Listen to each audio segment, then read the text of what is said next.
order the July 10th meeting of the Woodstock Town Board, and I will ask the town clerk to start with the publicly heard. Christopher Wanker, 2 minutes. 159, 158. Okay. No, I'm okay. Hello, members of the board.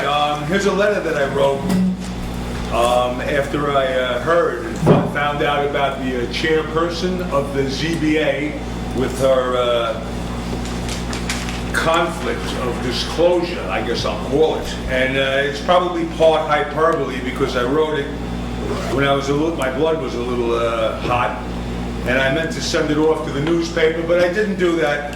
I wrote it on my legal pad, which I get by the 15-pack at Sam's Club. Good deal. Yeah, I wish I didn't need these legal pads, but anyway, here we go. I'm just going to read the letter out loud. It's part hyperbole, probably. I apologize for that. But anyway, dear fellow Woodstockers, there is an old saying in the shady real estate business: it is better to ask for forgiveness than to ask for permission.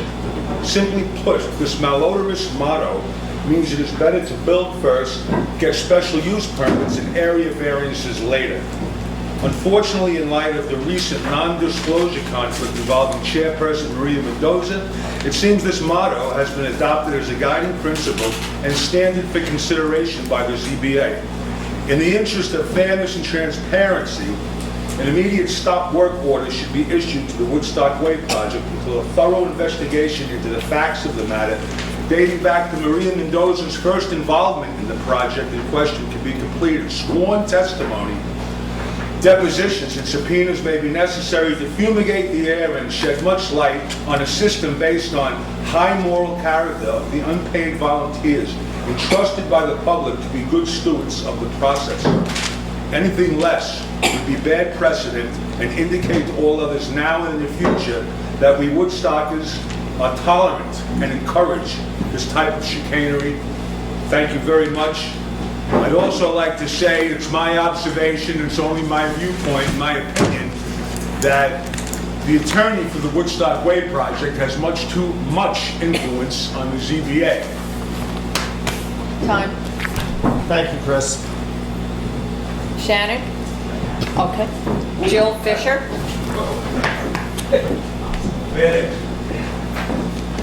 I'm here on behalf of the Library Board of Trustees. I know that there's an agenda item on today's meeting, and we're asking for use of the community center and to waive the fee for that on Saturday, August 25th. 2 years ago, you may recall, the library board came here and told you about our master facilities plan and how we would keep you all informed every step of the way as we look at how to deal with the library's facility problems. And that's one of the reasons I wanted to make sure you knew what we're doing on the 25th of August. And that is, and you probably already have read in the newspaper that we have undertaken a design competition, that we have 3 finalist architects. And that day is when those 3 finalist architects will come and present their proposals for a new library building. And it's going to be pretty much an all-day affair. We want to make sure we have time to, we'll have models and we'll have a PowerPoint presentation about those. It's a special board meeting, so obviously that will be open to the public, and it's so, with that in mind, it's Woodstockers' first opportunity to take a look at what could be for Woodstock when it comes to the library. And we won't be rushing to make any decision. That day we'll have at least a week to allow for community input into our decision. And we just want you all to know that you're welcome. The public is welcome, and we hope for good things. The other thing is, I just want to mention that we put out a design framework to the finalists, and we really emphasize that they need to come up with a design that fits Woodstock. Thank you, Jill. Thank you, Jill. Ed Allen.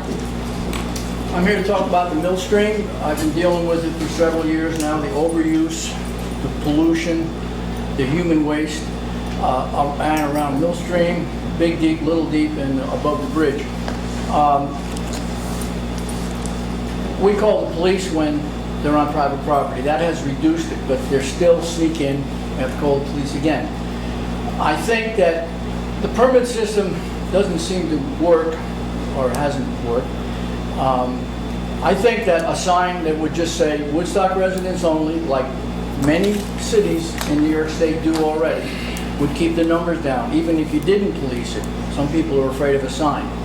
The other thing to do would be to close off Big Deep with a cable for a month, so the word gets out to New York City, the Bronx, New Jersey, Connecticut, wherever they're coming from, even Kingston. That would get the numbers down for a while. And then the limited use after that, Woodstock residents only, a sign, no picnics, no food, beer, drinks, fires, or parties. And that's what's happening now. These people are having an event. They stay all night, or they stay until 8, 9 o'clock at night. They go, when they eat, they have to go to the bathroom. The local people are afraid, they don't even go there. People tell me, I will not go there. They go to the bathroom at home, they eat at home. This would help. Cable it off for a while. A month would get the word out. Woodstock residents only, and then the next rule would be no food, fires, drink, or parties. And that will slow this thing down, because there's plenty of state parks they can go to. I don't know why they want to go here. They have tables and bathrooms. When they stay all day, they have to go to the bathroom, and they're going on our property. And then they leave huge piles of trash. They're too lazy to take it home. Take it in and take it out isn't going to work. No food. I think that would work. And it requires minimal observation by police, rather than checking everybody's driver's license and so on. Just cable it off for a month, and that'll stop the big flow, and then we can work on it from there. Thanks, Ed. John Ludwig.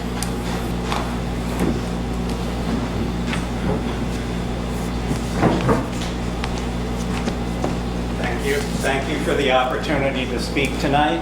I want to fill in something that was left out about the August 25th presentations of the 3 finalists for the library design. An important detail of that meeting is that the public will not speak at that meeting. The public will not be allowed to speak on August 25th.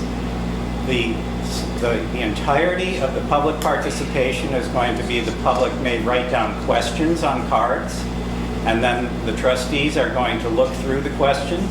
They're going to pick 2 of them, and they're going to ask the questions at the meeting. The people who come there will not be allowed to participate in any other way than that. Thank you. Okay. Can I say something very quickly? Yeah. So tempers are getting a little rough here, and I was involved in an incident in a restaurant a week and a Can half anybody ago. hear? And I upset a woman greatly, and that was never my intention, and I would like to apologize for that.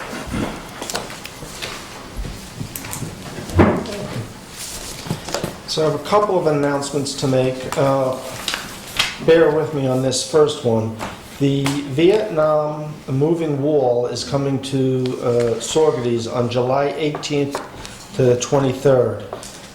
My office got a fax today, and it's a little all over the place, but I believe they're looking for some volunteers.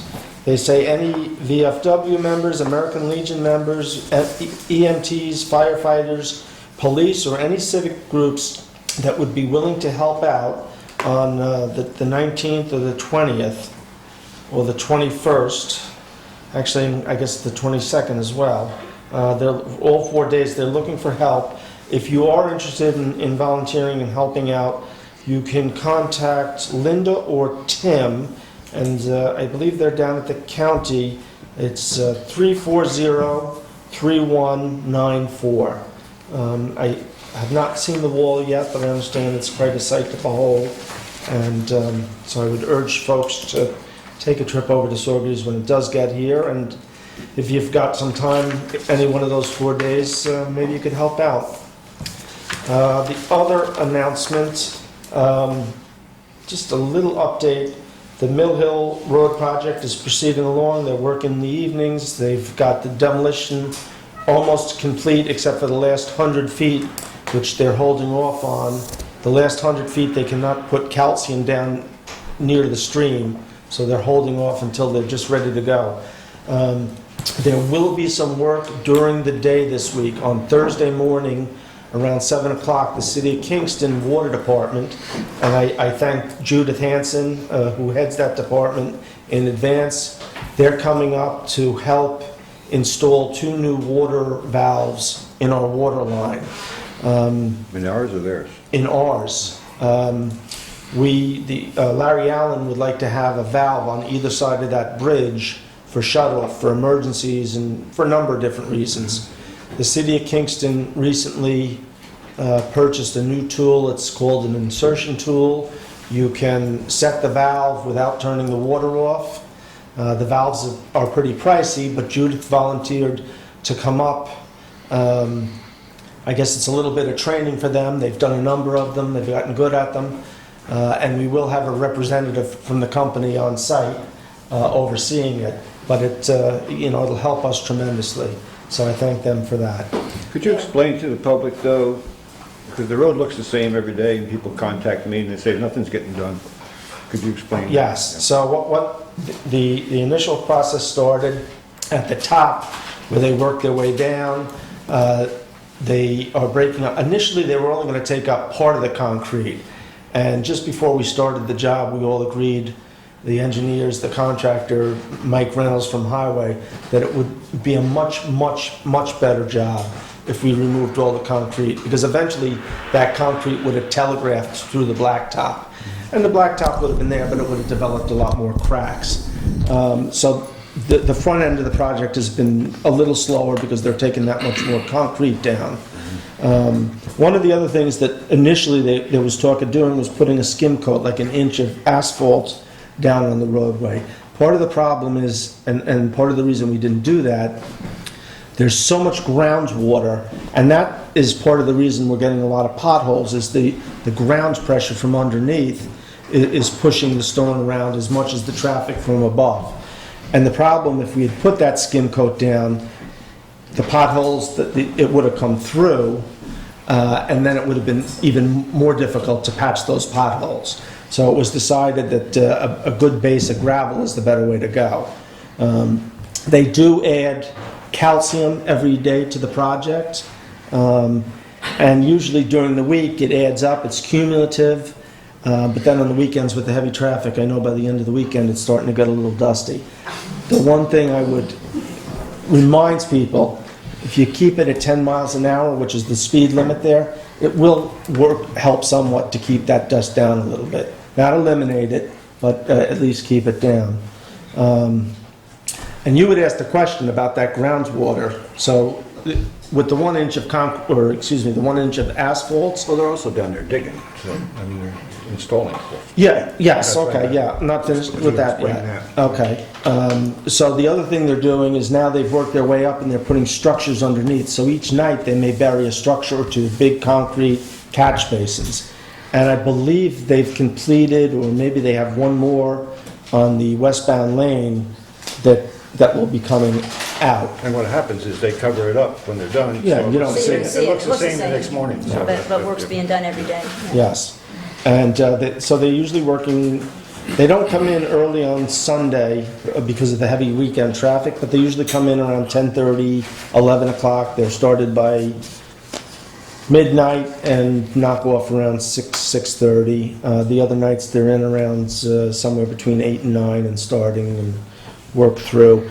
And what they do too, they have one fellow who comes in around 4 o'clock and stays till noon, and he'll be the one you'll see periodically early in the morning, well, not early, but 8, 9 o'clock with the water truck. They usually do 2 applications. They'll do one around 5:30 as they're cleaning up, and then another one a little later in the day. They're out about 6:30, I see. They're pulling out. No. They're putting the water down? Yeah.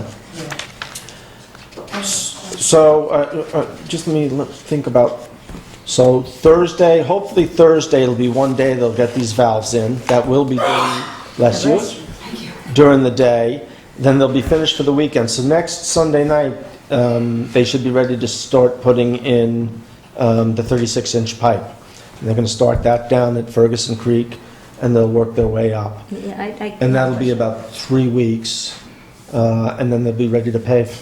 Okay. So for the day that they're doing the valves, will the traffic be one lane or will it be rerouted around 212? They'll have one lane open. There's not many places to reroute right now. A near street, I heard. Iris, they won't close the road. So that's It'll- gonna be closed. No. It'll be, you know, I know there was one day where they had both lanes open. Down there, it's a little narrower, so they might have to close one lane. But I know the town was working on a water line one day up by Sylvia's, and they didn't have to shut down traffic. It does narrow there a little bit. How many cars can fit up here? We're gonna find So I out. think that's your question? You think they'll be done in 3 weeks? They'll be done burying the pipes in 3 weeks and ready to start paving in about 3 weeks. So, any complaints from asthmatics? Yeah. Not yet. Good. Yeah. But the ones got Sunday, right? It was dusty, there's no doubt about it. They are working very hard, though. I have to say, Woodstock has been blessed in all the projects I've been involved with in working with good, responsive contractors. You know, so I'm thankful for that. But I'm also London. In the Is there back? any way that they can escalate the schedule to work maybe 5 or 6 days a week instead of 4? Well, they work 5 days a week. They told me 4. No, The contract, that head guy there told me 4 days a week. Well, last week. Sunday, Monday, Tuesday, Wednesday, Thursday. 5. Well, there was a holiday last week, maybe just last week they took the holiday off. Yeah, last week they only work, they work 5 days a week. They do. Sunday night, Monday night, Tuesday, Wednesday, Thursday. And they pull out Friday morning. Last week, with the holiday in the middle of the week, they ended up taking Tuesday and Wednesday night off. So, and that was something that the chamber had requested, is a little grace period around the holidays. So that, you know, probably if they hadn't brought it up, they would have had the one day off, and that would have been it. That was more a chamber request. So, you know, we also worked very closely with the chamber to try and make this painful process as painless as possible. So it's, you know, it's a trade-off. So I'm sure you're also aware now, the state has started the paving project down in Saugerties. They're going to be paving 10 miles. I think there are 3 areas, one at each end and one somewhere in the middle, where they're going to actually be grinding out sections. That's 212. On 212, yeah. And when they're all done, they'll pave right to this project. So, Do you know what calcium compounds they are, and is any other liquids other than regular water applied? I don't know the calcium compounds, I can look that up. It was determined that it was safe for dogs and whatnot. And it's just water, I believe. I don't think there's anything else. I see a big hose on the fire hydrant on Playhouse Lane, so I'm assuming. That's where they're getting the So it's water water. from. I just don't know if there's, I know what they do, and actually somebody else mentioned How's this your at water one point. pressure, Iris? It's good because you get the loop both ways now. Iris is everywhere. Somebody, I think on Facebook mentioned they're not putting the calcium down anymore. In the beginning of the project, they were actually putting it down dry. They would put it in a spreader and spread it and then wet it down. They found it to be more efficient. What they do is they'll take 10 to 15 bags of calcium and dump it into the water truck and mix it all up. And they feel that that's a better application. So, Are they paying us for all that water? Yeah. no, and they're charging us for all that calcium. You want a brief? Wait a minute, I heard 2 answers. You said no. They're not. Do they plan to fix the potholes in front of Joshua's? That's state. Oh, no. This crew isn't. The state was supposed to come out. So last weekend I got a call about that, or maybe it was last Friday. And I called up and asked the state DOT to come out and take a look. They came out on Monday. Monday morning, around 5:30, 6 o'clock, I was coming in to check on the construction project, and I happened to meet Mike Reynolds, the highway superintendent, and Mike and I get out to look at this pothole. Jogger John had filled it in. He swept all the dust. The DOT came up and couldn't find the pothole. On Tuesday morning at 6 o'clock, happened to see a guy that looked familiar go by, and then I saw him go by a second time, and I realized it was the DOT guy in his personal vehicle. So I flagged him down. I said, "Can we go look at that pothole?" He said, "There's no pothole." I said, "Yeah, there's a pothole." So while I was waiting for him to get back up, Jogger John drives by. I says, "You know, you should send the state a bill." And he thought for a second. He said, "They're worse off than I am. They can keep it." Anyway, yeah.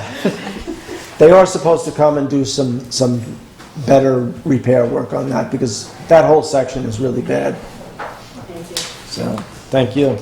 Any other questions on roads while we're... Any estimate on O'Hale Mountain? That's going to be a 2-month project until... That's a county They're project. building a wall there They're yes, on the stream. maybe The road 100... is not falling into There's a bank. The road is falling in, yeah. So what they're going to do, those big blocks. No, they're going to do poured concrete. Oh, They'll form it. They're going to use form liners to make it look like stacked bluestone. And then they're going to do a custom stain job nice. where they do multi-colored stains, and so hopefully it'll look pretty nice. Or at least, It's beautiful, but are they going to provide access to the stream? Will there be, or are people going to be cutting through the motel? well, people already cut through the motel, which is private. Yeah. Most of the stream there is private property. And I know that the owner of the property and the county are in discussions about having access or not having access. I don't know where that's at right now. Part of the problem is that, again, it's private. Somebody took a dive the other day and split their head open. That's huge liability for a private property owner. That was very stupid of that person. Very stupid. But we've all been known to do stupid things from time to time. So I don't know where that's at. I know there's discussions about that, and that's the best I can tell you. So with that, should we segue into, actually, before we do that, any announcements from the board? Well, I did want to mention the comp plan. Okay. New news since we spoke just a couple of hours ago is, I did know, and Iris would know probably better me to arrive today or yesterday, but the comp plan committee does have the complete comprehensive plan from BHAN. All the parts went to BHAN consolidated it, it has come back to us, and the comp plan committee is meeting tomorrow night, and we'll have an opportunity to discuss it, and we're hoping by the end of the month that it will come to the town board officially. So, and I'll ask both you and Iris, tentatively, I know Kirk and I, we scheduled the community center for July 25th for BHAN and the comp plan to hand the plan over to the town board. Yeah, I would Is pencil that- that in and we'll It's a confirm it. presentation. Yeah. from Well, the is it Public. confirmed to be the 25th, or are we going to confirm that tomorrow? We'll confirm it tomorrow. Yeah, so people should pencil in the 25th, and we'll confirm at our meeting tomorrow, Okay. so by next week, by Okay. next meeting, we should be able to confirm that. Okay. But pencil in the 25th, because we're hoping to turn it over to the town board then. Richard? I'm good. Like, most of my stuff's on there. Unless you want to talk about traffic control mounts. Oh, no. The Yeah. answer is no. You Yeah. will not get the money. You have to get past Jackie. Go right ahead. Okay then. They have to give them a hard time like they gave you. Laura begged at every meeting for money. So we And everybody kept saying, discussed speed bumps on the Como, and you were going to discuss with Mike pricing for a permanent speed, not hump, No, Bump, a mound or a hump. a gentle mound. Yeah, a traffic control mount, which is, it's gonna be about 12 feet across it, so it comes up very gently and back down. They're expensive. It's 12 feet long? I believe it From, is. from, Side to side. 6 feet up, 6 feet down, inside, I believe. and what's the, So Lauren, 6 feet up? No, that's not 6 feet. Tell me again? 6 feet in length. So for 6 feet, it's going up, and then it crowns and comes down. So the overall length of the ramp, the hump So is... it's going from side to side of the... Very gradual. No, Oh, the no, length of the road. Oh. It'll go from edge to edge. So, and what's the height of it? That's, It maybe 3 inches, if I'm reading this right, it's 12 foot, 3 inches, right, that's 3 inches. 12 foot by 18 feet. So that'd be 12 feet wide, 18 feet across the road, and it says here 3 inches. okay, that might be an average, though. It could be, yeah. So, yeah, just so he can figure out how much blacktop is Yes. in. So it's $1,559, which is quite a bit of money, but most of the... And 59, I heard you say. 15. 1,500, 1,559, I heard you say. $15.59 and 55 cents, actually, is what it says here. 18 by 12 by 3 inches. Well, that's all the labor and everything, you gotta grind it into the road. More than 3 inches. Well, it's, Well, But yeah, if we could find out where it is at the crest of that. If you can find out where it is at the crest of that. What else does that include? Does that include striping or? that includes, price does not include painting stripes, blah, blah, blah, blah, blah. So the striping isn't in there. But we had talked about that, I don't know why it's not on here, but, I thought I saw it in one of them. yeah, I thought I did too, but now it's gone. Well, this is a private road, so maintenance could paint and stripe it, I would think. Yeah, well, yeah, but we charge for everything around here, so. Yeah, but anyway.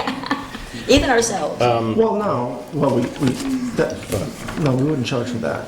Yeah. That's general funds. So If Lauren, maintenance does it. Yeah. Yeah. Well, I thought I saw it on that originally. I ask if everybody just to highway- speak up because, You know how Jackie. it's the air conditioner. yeah, okay. So It's 90 degrees. So It's my not. question to my question to Lauren is, so I know we were talking about potential of as many as 3 of these. Is Well- the current recommendation still 3? No, we thought for this kind of money, we'd start with one right above the entrance Historical? to the historical site. Okay, And then see if that solves the problem, we don't have to go any further than that. okay. And do we have a budget spot, Bill, for that to come from? I'll have to scrounge around. Oh, you can do it, Bill. You have faith in me? I have faith. Have there been accidents? No. Well, People yeah, it's- afraid. There are people afraid by people that are a little fast. People are afraid? Well, people who are walking or people who are. Yeah, there's a lot of foot traffic on that road, a lot of people walking their And a lot of dogs. dogs, yeah. A lot of people Yeah, crossing yeah. the road with the dogs, and so And it's some just... people just fly down there. Or up, as a case. may be. Interestingly enough, though, in the week that the, Just enough nobody's died, what? no, well, luckily enough, no one's died. Yeah, luckily. But only 2 people were clocked doing over 40 miles an hour in 2 weeks. Down this road? Yeah, down or up. So the town, the police department, the town, we purchased a new one of those flashing signs, you're going with the speed limit below. And it's, I think it's going to be a great device for the town. In fact, the highway superintendent was so tickled by it, he went out and bought 2 of them so that he could have them on his construction sites when he's doing work. And when he's not using them, we're going to put them around. Part of what it does is it tabulates the number of cars that come through, how fast they're going, the average speed, what time of day they're speeding. The 2 speeders, the 2 people doing 40, one was at like 6 in the morning and the other was at 10 at night. Neither one was me. How come they weren't ticketed? Oh, we don't know Who who were it is. they? Everything else? We don't know who they were. It's not taken. I'm saying, well, not the taking police department pictures. is right there. I mean, if you put a patrol car right there, I'm willing to bet that would slow things down quite a bit. Can we ticket on a private road? Yeah. Yeah, it's the speed limit. And it's a lot more feasible than $1,500 in my mind. It'll pay for To itself. have a cop sit on the comb all day long would be pretty bad. No, not all day, no. Is there any money allocated to the sidewalks? I don't know if that's been discussed. For the Skywalk project? No.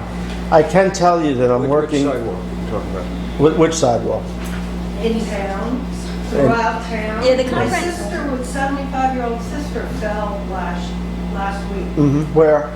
right in front of Joshua's. Yeah, the comprehensive plan is going to include complete streets, which would include sidewalks. We are actually, I'm in the process of working on trying to get some grant money to redo.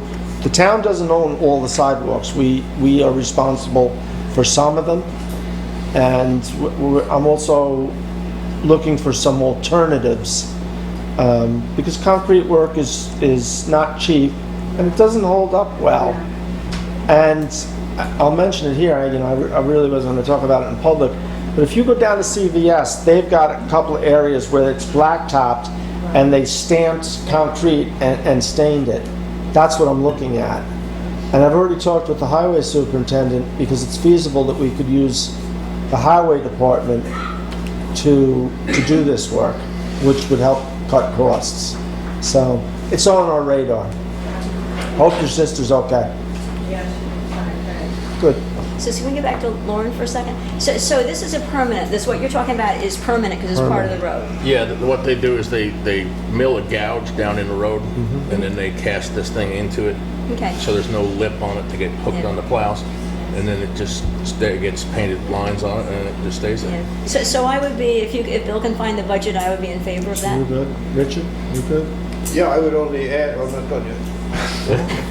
I would add that we also, if we're gonna stripe, we also need to stripe the crosswalk from the Lower Como parking lot over. I know that. Nobody can see it, and also delineate as best we can that whole sidewalk that goes out to the entrance we created last year. So, okay, that's another issue, and I'm all ears, and I know I've No, I know, we've talked about it. brought this up before. And I'll say to the public, down at the foot of the Como, we redid the entrance last year, and the parking was there, but we created a walk on there, and I can't tell you how often I go up and down to see cars pulled all the way in on the sidewalk, so now people have to walk around anyway. We've talked about all kinds of possibilities. We talked about putting like a little speed bump there. The problem is, when you pull up and park, if you get out of your car, we don't want whatever we do to be a trip hazard. So, a fence really doesn't work. So if anybody comes up with any clever ideas, we're all ears. Can you paint no parking on there? Paint no parking on the walkway? It's gravel. That wouldn't stay right on. It wouldn't stay.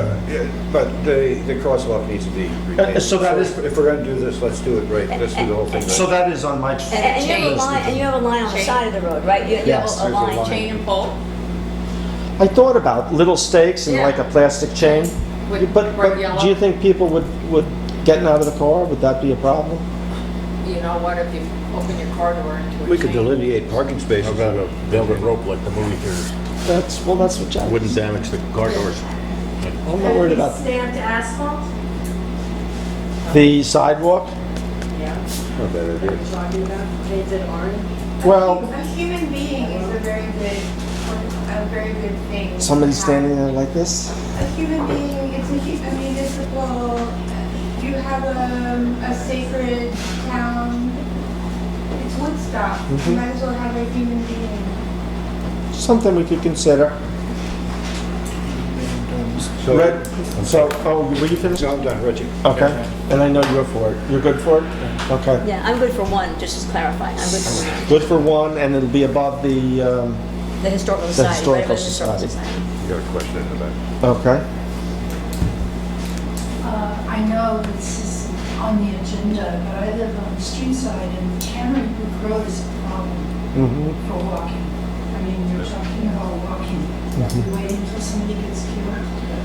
I don't That's a know. county road. There's not, Who do I talk to? talk to The the county legislator, Jonathan Hepner, or the county executive's office.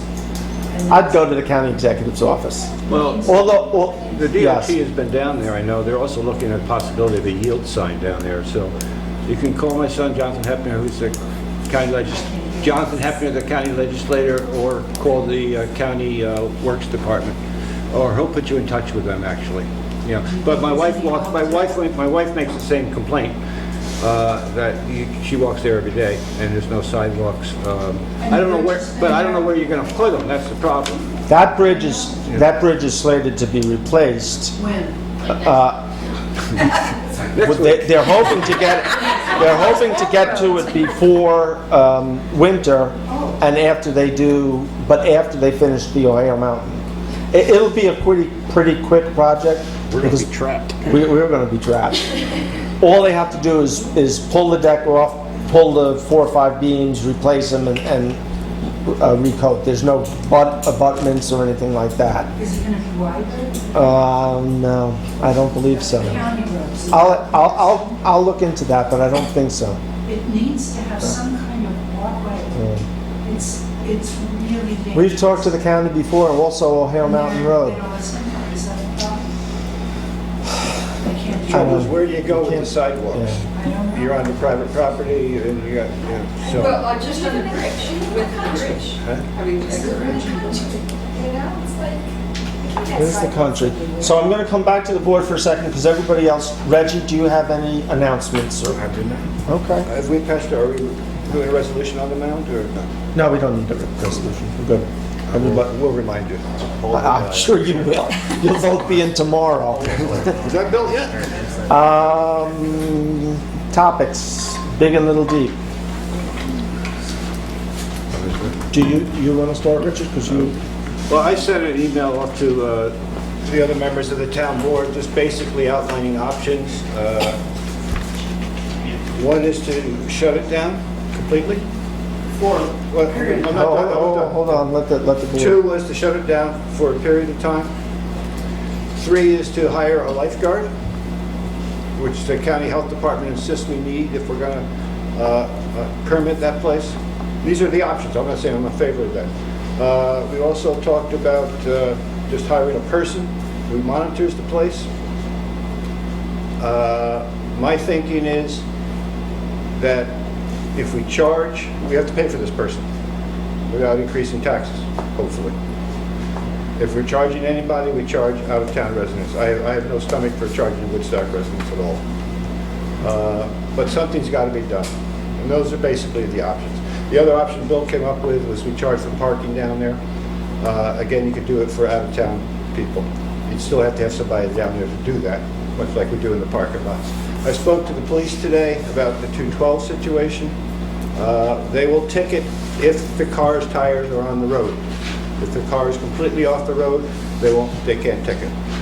I'm concerned about that. That's a safety hazard that shouldn't, and I'm afraid I don't want to send more cars to 212. That's one of my concerns.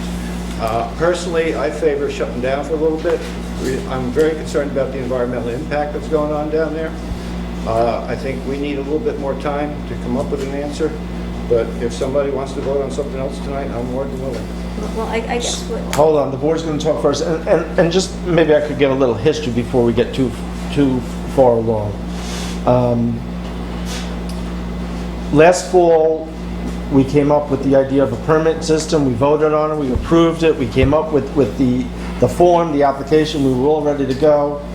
I don't think it was you, I think it was the Freeman who ran an article about it, and it caught the eye of somebody at the state, and I got a call from the county health department saying you can't do that unless you have a full-time lifeguard. This was in March, after the budget had been adopted, and I said, well, we can't do that. And then the next thing I know, the DEC decides it's such a good idea, they're going to do it at Blue Hole, and it's worked really well for them up there. I, of course... The Blue Hole and Picotos? Yeah. The DEC had a comment period on that, and a friend of mine was leading that, and I called him up and I said, let me ask, do you have a lifeguard? And he chuckled. He said, no, we're not required to. We're exempt. And then I called the health department. I've been arguing with them for several months now, asking for help, suggestions, but they basically say if we regulate it in any way, we have to provide a lifeguard, and we can't do it. We don't have that in the budget. Now, one thing we could do, I'm not going to take, look, the board will talk first, and then we will, I promise, we'll go out to the public. The only way that we this year could really hire somebody, and you and I have talked about it, I think that might be a good idea, is if we can recoup the fees somehow. And what Richard mentioned was the possibility that we would just charge for parking, have somebody stand down there, $25 a car, can come in. We do have it set up like that at Mountain View, it's only $5. And residents can come up here and get a sticker that gets them in for free. So that's something we could do, although I've been down there several weekends now on the 4th of July, and there's no residents down there at this point. And before we get too far, I don't want to bring people into this. The groups, whatever. We all know what's going on down there. We'll leave. I don't want to run people down. So let's all be careful of that. So anyway, that's where we're at. We can't do the permit without hiring a lifeguard. If we want to look at that for next year, we can budget, and I'd like to be able to come up with a fee system that would pay for it. So, Lauren? Well, obviously something's got to happen. I hate to give up on my species, but I would maybe try to put a sign down there saying, you carry it in, carry it out. If this persists, we're going to have to close it down. Because if we didn't pick up the garbage down there, what would that place look like in a month? It'd be a foot deep. Yeah. And I can tell you, I went in there on 4th of July for an hour and a half. I walked around, I talked with groups, I begged them. I introduced myself as a supervisor and begged them to help me keep this open.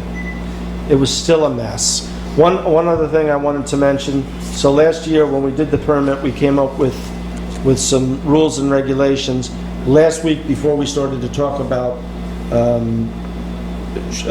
possibly shutting it down, I had Kerry go to Catskill Art and make some very inexpensive laminated signs. So there are signs, I believe they're up this afternoon, or if not, it'll be first thing in the morning. Rules for big and little deep. No fires, grills, or cooking of any kind. No loud music. No dogs off leash. No glass containers. Carry in, carry out.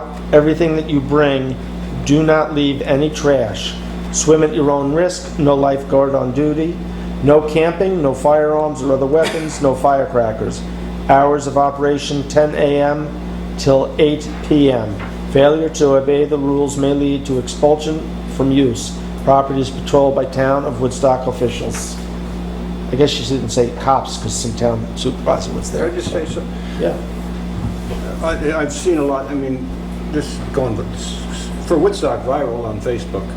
And I know some good-hearted people have offered to, go down there and help clean up, volunteer, form a committee. And I'm really grateful for that. I just have a problem with it. I don't think I want to send people down there. It's not safe in some of these things that are being left there. And it's just not fair that we have to deal with that burden, and then also possibly have people get sick or something like that. So I greatly appreciate that people are willing to do that. I just don't know that's a great idea. I don't want to put people in danger down there. Plus, there's a lot of beer drinking down there, too. Yeah, I wanted to add. So things I heard Ed say, first of all, I like the list that you have. From what I heard, Ed, correct? Yeah, from what I heard Ed say, if we could add some things to the list, if we can say Woodstock... The list is up for now. I understand that, but if we can make a more permanent If we could add things, well, since it's not permanent, it may be easier to add things. Yeah. So Woodstock residents only, I don't know whether we want to say Woodstock residents only, but that's a good thought. And then the other thing is saying no food or drink, because if we eliminate that, there's less to carry in and less to carry out, and less people having to use the facilities of which there are none.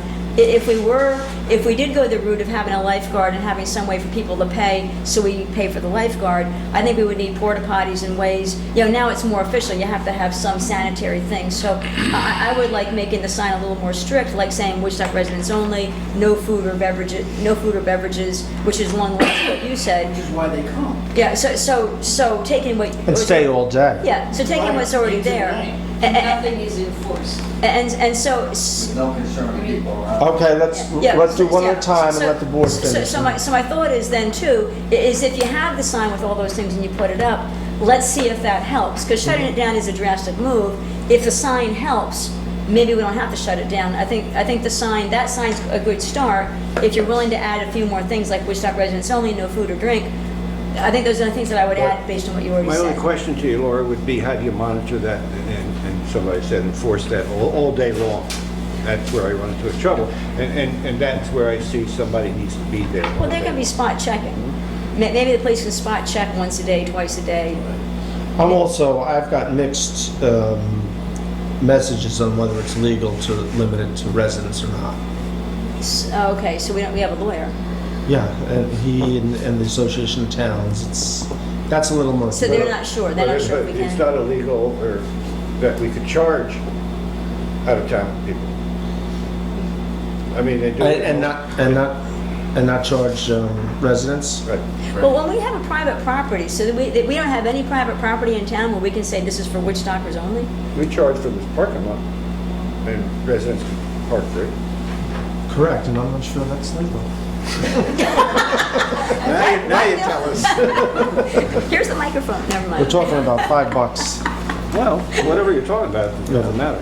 Well, no, it's done in a lot of towns. Yeah, All you go to beaches. But I'm not sure if we can, but what I'm saying is not about the charging, it's about whether we can prohibit out-of-towners. I don't know how you regulate it. I mean, somebody can show you an ID that says. Chief is back there too, Chief, if you want to come up and add to Yeah, this I'm not talking about conversation. prohibiting, I'm just saying charge, Right.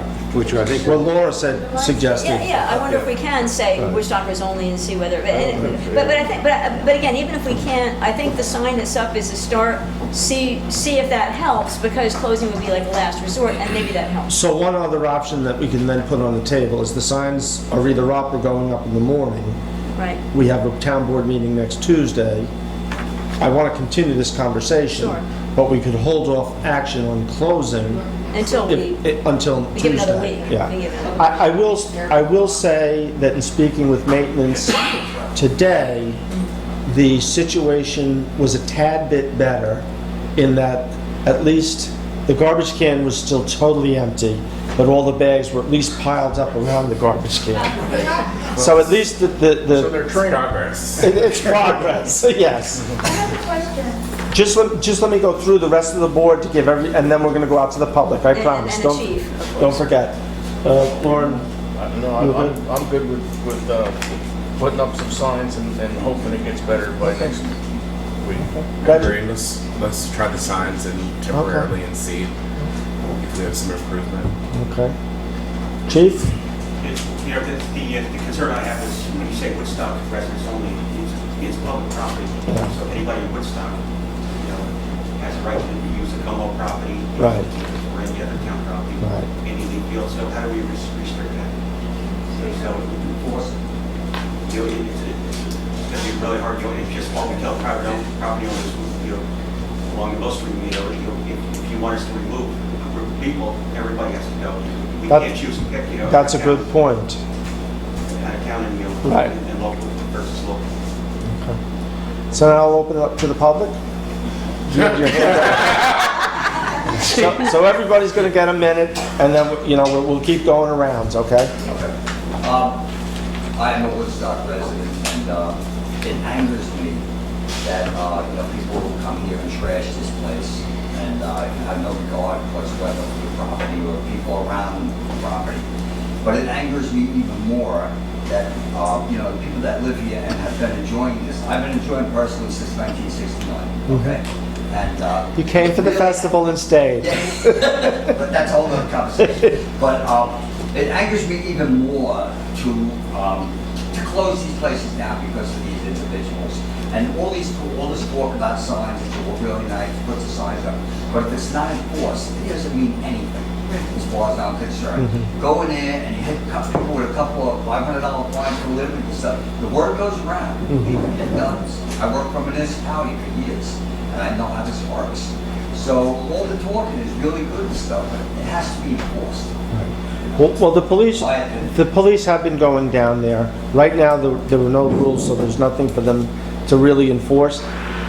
And the littering, believe it or not, is a bit of a tough one, because unless you are there and see them get up and leave, if the garbage is there around where they're hanging out, They could say it wasn't theirs. Yeah. And Walk to their car and turn around and say, oh, I was Right. coming back to Yeah, get it. but so I know that the litter. I've seen people walk right past these garbage cans and throw the stuff in the woods. Yeah. The can is right there. But if you say no food or drink, if you add no food or drink to the sign, there should be less garbage to throw out. And it will, yes, it will, and that's So why, if you yeah. add no food or drink to the sign. Yeah. Excuse me, I am a New Yorker. I am a Woodstocker. I am a mother. My son went to school here, and he's a homeowner, and he went to school here, and he went to high school. He went to school here. He's a Woodstocker. He's a high schooler in New York. He's going to New Paltz. He's a homeowner here. He's a high schooler there. He's coming up here to use his house. Mhm. If he goes to use, if he wants to go to use Big Deep and use his house in the summertime and be with his friends, and he goes there, if he wants, if he wants to go to Big Deep and use his house, if he gets charged to use Big Deep, he doesn't use a car or whatever. He has the right to use Big Deep, whatever. He's a Woodstocker. I don't give a shit. Excuse my French. Lots of kids watching at home. He is. I don't. Okay, c'est la merde. He has the right to use Big Deep. He has the right to use his house. He has the right to use the swimming hole.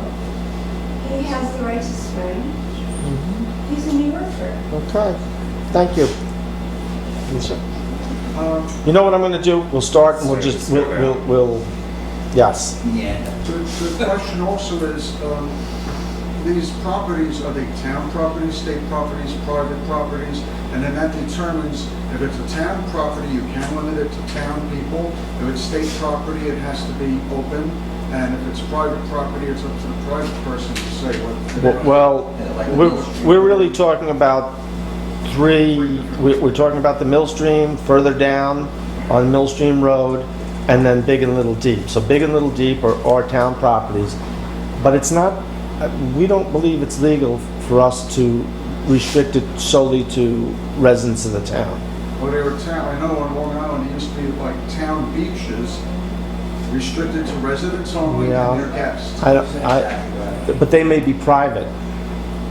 Yeah, she is a town. Yeah, yeah, I don't know if that's legal anymore, though. I'm just telling you the information. I'm not saying that's gospel. Right. Well, that's So- decades ago. Okay. Iris. As far as the garbage goes, you have the sign that says carry in, carry out. Mm-hmm. Okay, but if you have a garbage can there, you're sending a message, we will pick up your garbage. Well, that's So why you can't have a garbage can there and say carry in, We carry out. were going to eliminate it the other day, and when Richard suggested we have this as a topic, I left it there until after the meeting and got a consensus. I believe we But did have more than one. we used to have about 10 of them, and we removed them for that very reason. People are even dumping household garbage. So, So are you gonna remove the garbage cans? now that you if say the rest of the carry in? board is in agreement, yes. Yeah, okay. And I like the idea of, and I know it's hard to enforce because you don't know who's leaving it, but even if you put on a sign, fine, you know, You can, whatever it is. the police, $500. the police can fine, I don't know what the limit is, but the police can fine But for, a sign that says, The sign you know, should say it, littering, right? $500 fine in the sign by itself is a deterrent. Mhm. I mean, it can't be that little carry on, carry out, fine, $500. You know, a sign on its own says it a little different. okay. Ed? We had a sign almost exactly like yours, they didn't read it. We even put another sign. Where up is it now? I think they tore it down. Yes, there's part of the I put it problem. way up in the tree so they wouldn't get Oh, it. I guess. The other sign we made up, we said water is polluted by human waste, didn't make any difference, they went right in. But I think that what you said is the best. No food and no drink. You don't have to check IDs, you don't have to check permits, you have food out. It's not allowed. And that will stop the all-day poopers. Because that's why they come for the picnic. Right. Once they come for the picnic, they go to the bathroom in all the woods around there, and right on the beach they were going. right. My girlfriend caught a couple of them. And then one guy started a fight with, two people started fights with me because I called them out. no food is gonna stop this without all the paperwork. Okay. Jessica? We're gonna, well, go ahead. You could also post information about where the public bathrooms are. Well, they have to get in the pond. Take that garbage and I'll walk to town. Incidentally, if we do end up The Woodstock Library. doing the one up, the Woodstock, you're public. If we were to somehow come up with some revenue for this, for instance, say charge $25 for parking, I would be able to put some porta potties down there then. So that would be twofold. I wouldn't even go there, but okay. Well, Well, how can you charge if they're parked off 212? You're not allowed to. they're on town, well, if they come into town property. There's places for cars to park in. There was 60, 70 cars there last week. Okay, wow. So I'll come back to you, don't worry. Yeah, hi. I just wanted to know, the property that I'm talking about has nothing to do with all of these. I mean, it's the mill stream in the beginning that's privately owned that people go into. Off of Hale Mountain Road? Yes. Yes. No, not that one, the one that's closer to 375. Yes, the one that's closer to the Ed's. Ed's property. Oh, Ed. all property, okay. Actually, yeah, No, the even, whole- like, I remember them putting those signs like, don't eat, don't drink, the whole 9 yards. And people just were sitting right in front of the sign, eating and drinking. I know. So They- sometimes having those signs don't even help. You have to have somebody there. You have to have somebody there. It has to be enforced. Because I was surprised to see that. Like I wanted to go down there and say something, and I had really. Well, here's the thing, the police department can automatically patrol Big and Little Deep because it's town property. Right. So whatever signs we put up, they can patrol. Ed and Chris Neer's property that you're talking about is private. The police can't do anything unless they get a complaint from one of them. So, so, So I am a resident actually in Woodstock. I'm right by the Big Deep, and I'm French. First of all, I want to thank the board and Tom first for all the cleanup recently. Huge change. In the past 2 years, my kids, I have 2 kids, 2 boys. When we moved here, they were 4 and 7. They were always at the Big Deep. It was wonderful. It was 8 years ago. Now they don't even want to go to the river. It's really sad. I don't go either. It's too sad. Yes, we're grossed out and we don't feel invited. All this noise, the boombox, we just don't like it. And that's what you were saying, the residents won't go anymore, so it's a shame. So I want to thank you for all the cleanup and all the signs that say no camping, no hunting, even though the issue is much bigger than that. And the removal of the 3 shrines that were also a problem in my life. But I would not be in favor of a resident-only sign. I think one of the beauty of Woodstock is that it is a touristic town, and people also come here for that reason, and I think it's a beautiful thing. I think families with kids swimming there is a great thing. I don't mind that. And I think, as you said, I think the issue might easily be solved if we forbid the food, because I think those parties will come, 15, 20 people at a time, coming with huge food supply, not at all catering to the town, by the way, they all bring their stuff with them, would not come anymore. I think it would be great to have someone, I read, the information I got about the Blue Hole was on the article in the newspaper, was very informative. I think the reason why they have good results over there is not just because of permits, because they have EEC volunteers that are there training people, apparently from what I read. yeah. So I think having people there, informing and educating people is the thing that they're doing well. I don't know if we can do something like this. I'm happy to do it once in a while. I really live right by Did the article say that they were volunteers? They're volunteers, you can understand. So you have to find It's like a task body of force. people who are willing to do that. I think it could be a great thing for school students to Right. the teacher, and I think I would definitely work with students if they were here. So something similar would be wonderful. Yeah. I have another. Hold on, one at a time. I do like the idea of charging a fee per car if you're not a resident. Right. Even though I think it should be maybe 25 is a bit steep for Right. families, but enough to maybe just on the weekends and enough for people to for the town to afford someone staying there on the weekend. I think would be a good idea, and also would reduce parking because parking on 212 is not good. For me. Right. This is now my personal case. My driveway is the next one after the BD. Mm-hmm. I've tried to get out on my driveway last weekend. I almost had an accident. I really could not see anything. You got cars on the No, other I had side. to go in the middle to just see the car coming through. So that is a dangerous situation. I mean, for me, the biggest issue in terms of danger is the fires, the parking on 212, and the glass over. People like to break the glass over there. I have a question.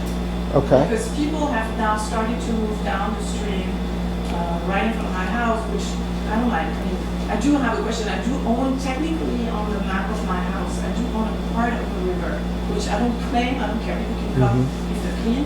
But then liability is an issue that I don't know how to handle. If somebody... Posted signs.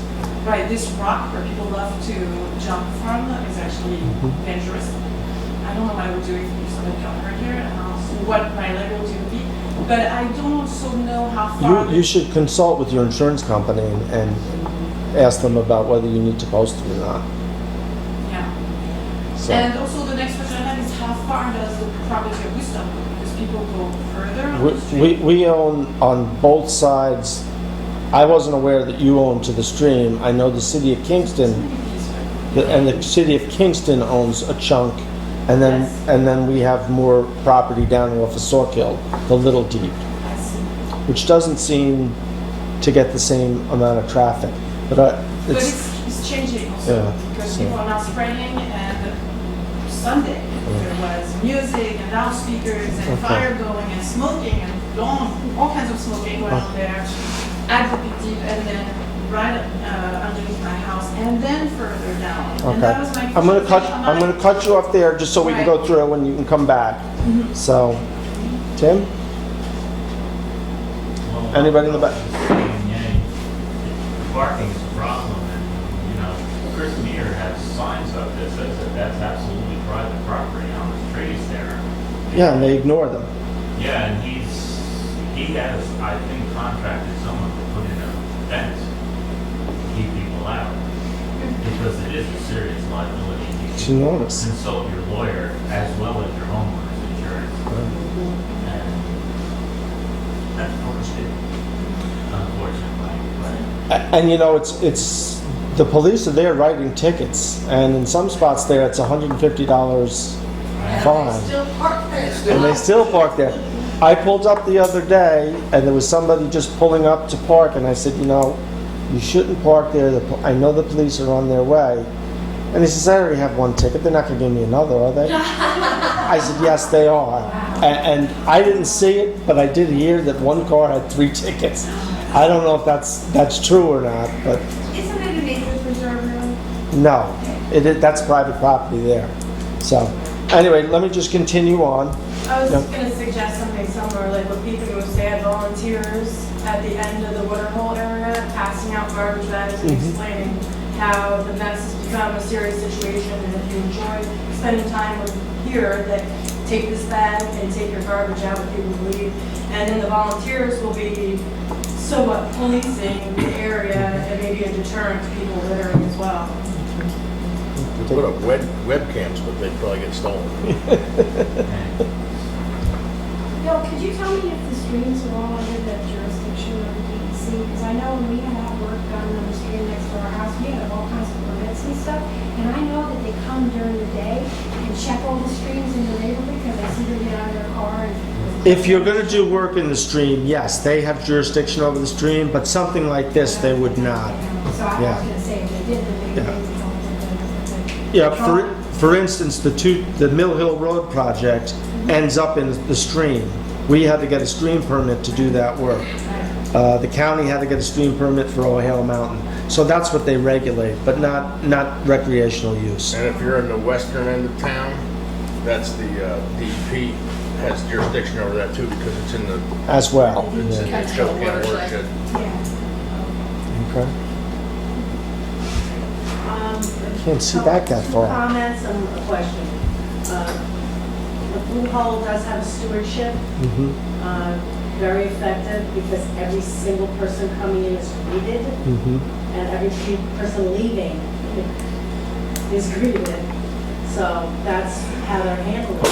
It's a reality that you have to keep people in check, otherwise you're gonna have those problems. The other thing is, I would suggest that signs would have to go up on 212 to fine for parking, because why would somebody pay $25 to park when they can just block up 212, for free? And then finally, my question is, how much money is being spent by the town maintenance now to clean up at Big and Little? I don't even know. It's hours after every weekend. Should that be put into some kind of report, just so when it's time to possibly get a lifeguard, it's gonna wait? Balanced out. Yeah. I mean, if you're spending money on staff, Mhm. and, really volunteers are wonderful, and there's a lot of, I'm a volunteer in this town. I'm sure people, even with the Woodstock Maine Conservancy, they have a stable of volunteers. I volunteer for them as well.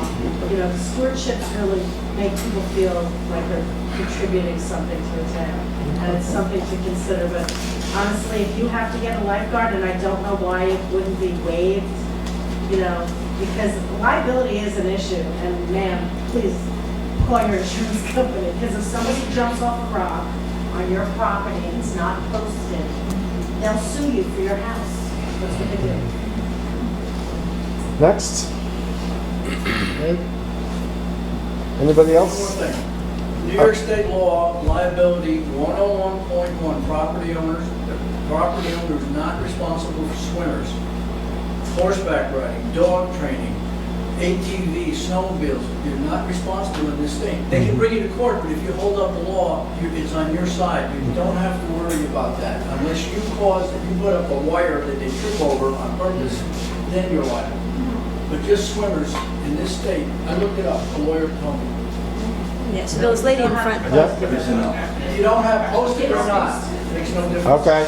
Permission or not. I think the best deterrent is financial, and if there's, barring all permits, residents versus not residents, if you have a fine, a $500 fine for littering, and you have the signs that say no food, no camping, and no smoking, because smoking can cause a fire, and there are people who have asthma. Actually, there's no smoking on town property now, I believe.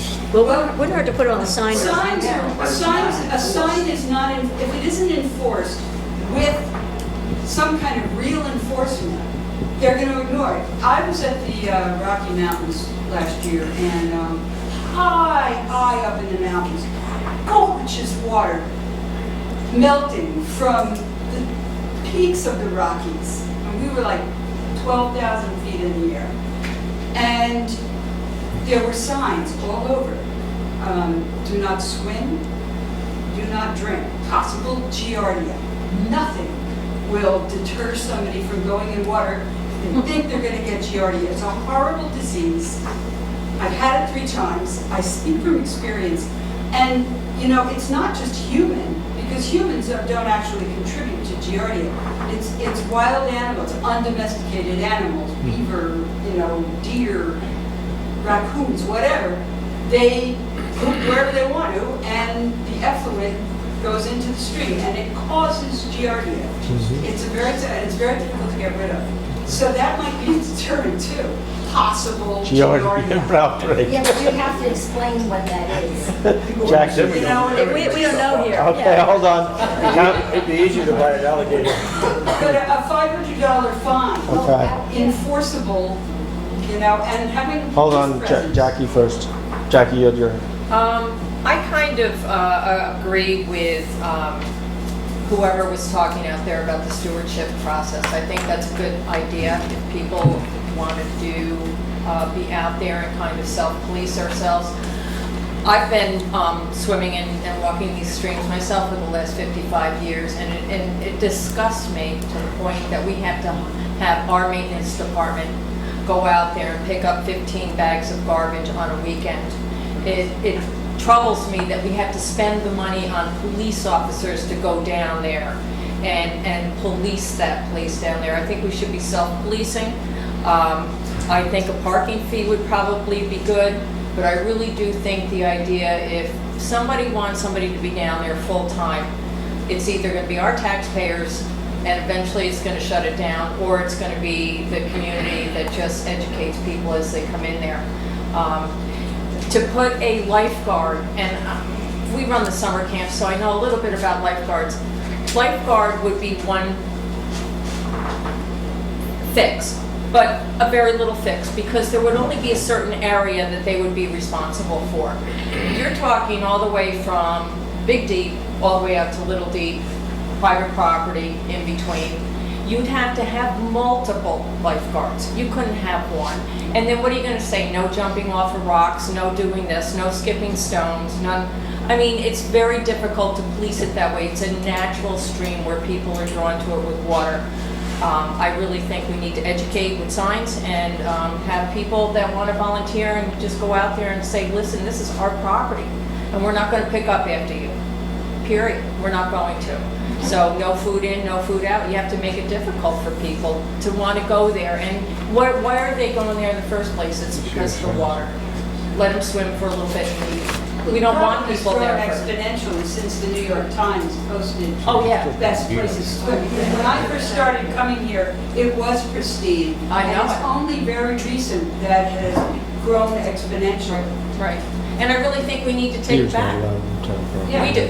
It's not- We need As to a take it resident. back Yeah. as residents. But I still think, Rand, I'm sorry. Yeah, I'll let you go for a second, and then, Okay, I'm just saying, you know, I mean, it's, like I said, all these signs, but random visits by local law enforcement, Right. and at a couple of fights. and they are doing that now. It gets around. Yeah. It gets around. I agree with the random, but to put somebody down there 24/7. You can't sit somebody Okay, down okay, one at a time. Irish, you're next. Right. I think it's a great idea about volunteers, but I am really concerned about the safety. Yes. I don't know who's down there, I haven't gone, you know, if I go, I mean, we don't know. I'm not saying down there, but be right as your people are walking in. No, I don't think people should be Yeah, down but- in there. By the water. No, I think they there's should be something there about- going in, like the blue hole and that, where they have people standing there. Okay, I mean, but I'll just go on with the thought though, about volunteers and the safety. You know, it's hot out, people are, you know, hot-blooded and they're, you know, what do you mean I can't go in? And, you know, you don't know, but, and I know it costs us money to send somebody in a uniform, but that speaks a lot louder than a volunteer. And maybe in the beginning, or, you know, a police person can go in, you know, in uniform and kind of police it for a while, maybe interspersed with volunteers, but. We do actually go there, Iris. Yeah, they, But the only thing is, you know, if we get a life-threatening, call somewhere, it's a little ways from their patrol vehicle, and, and the parking situation down there, I kind of have a list of some things that, it's inadequate. I talked to Mike Reynolds, our highway superintendent, he feels the same.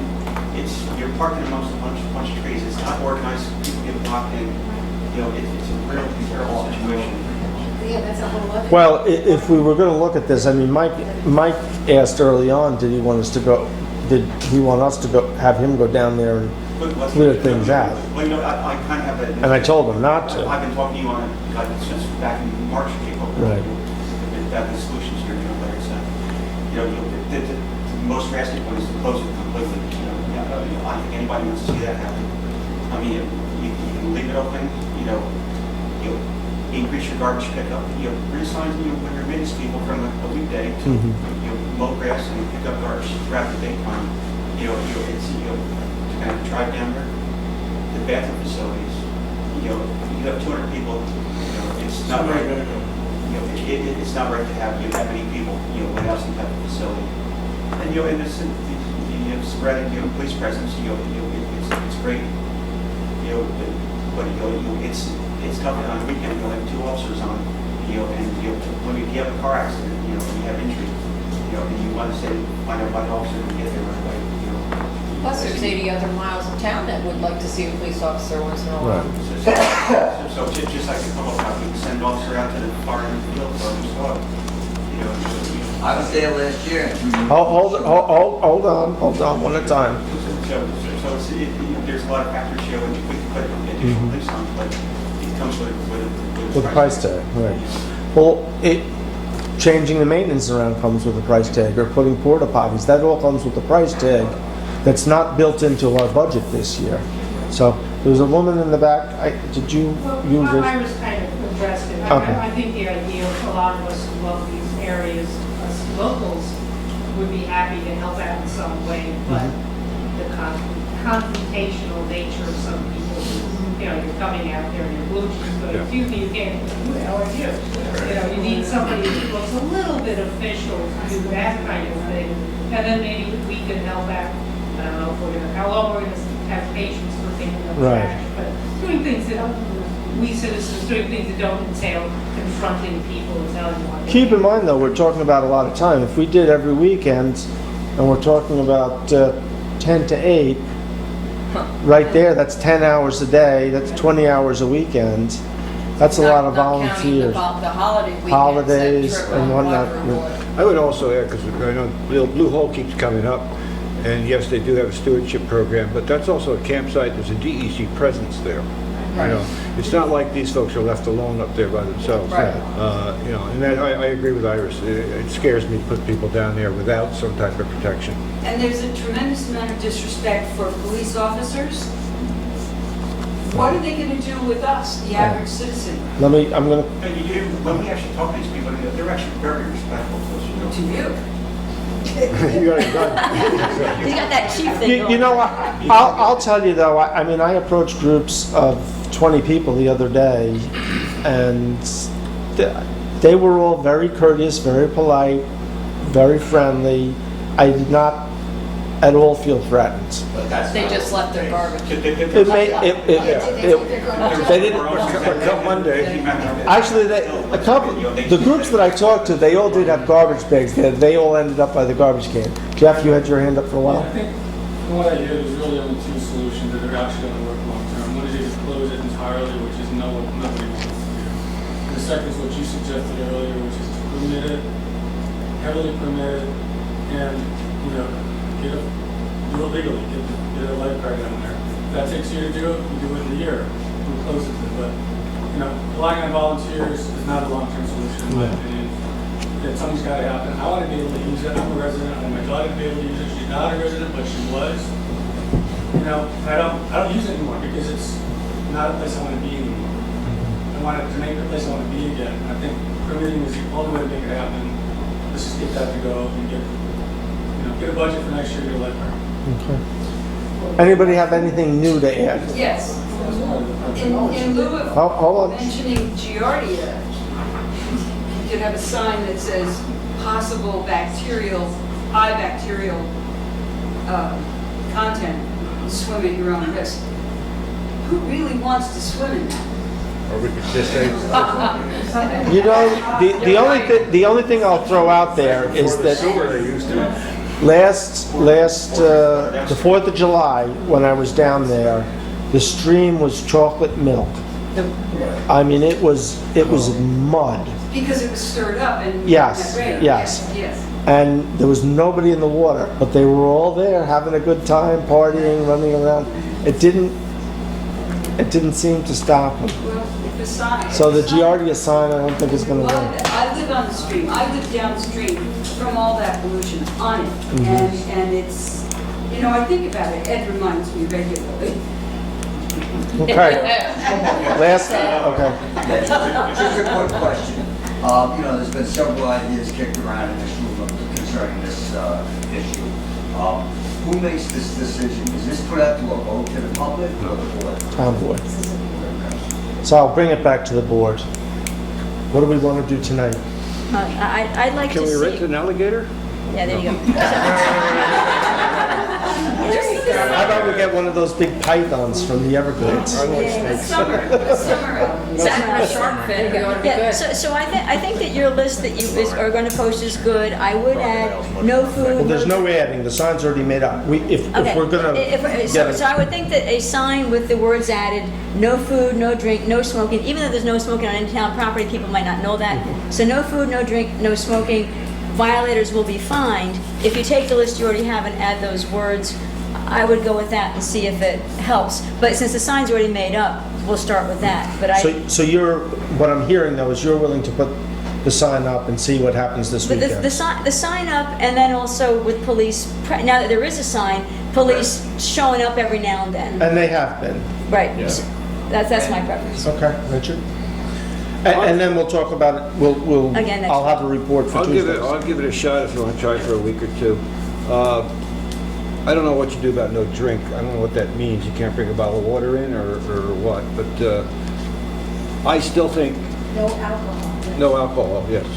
I And still, no glass. yeah. The glass is on The there. glass is on there. But no alcohol. I still think this will not work unless there's a presence down there. And that has to be an official presence of some sorts, I believe. I also would request that we somehow engage some environmental study or look at the stream and see what's going on there. You know, I called the county to see if they would, and since it's not an official beach, they will not do any testing. Well, maybe even we can go, somebody in the Environmental Commission give us a lead or something like that. But I really worry about the environmental impact of what the heck's going on down there. It's not meant to sustain that. I mean, the worst problem we had in the 60s and the 70s was nude bathing. I mean, maybe we should go back to that, but, Hold on. aside from the alligator, but I do believe that you need a presence. It's not going to work. Okay. And I would suggest too, and I don't know, Clayton, if we can, but we did put those signs down in Mill Stream. They don't help all that much, but maybe a couple of people get scared off at a $150 fine. I don't know if it's possible for the state to sign 212 down there or not, in terms of no parking. That could take months to get It done. would take till next year, but it might be something we look into. No parking. I mean, at least away from people's driveways, so they're not blocked, things like that, like the problem you're having. Some type of zone where people could park, maybe where it's straight, and there's a shoulder, but the rest of it, Okay. So you'll try it and we'll talk on Tuesday. Good. And one more quick thing.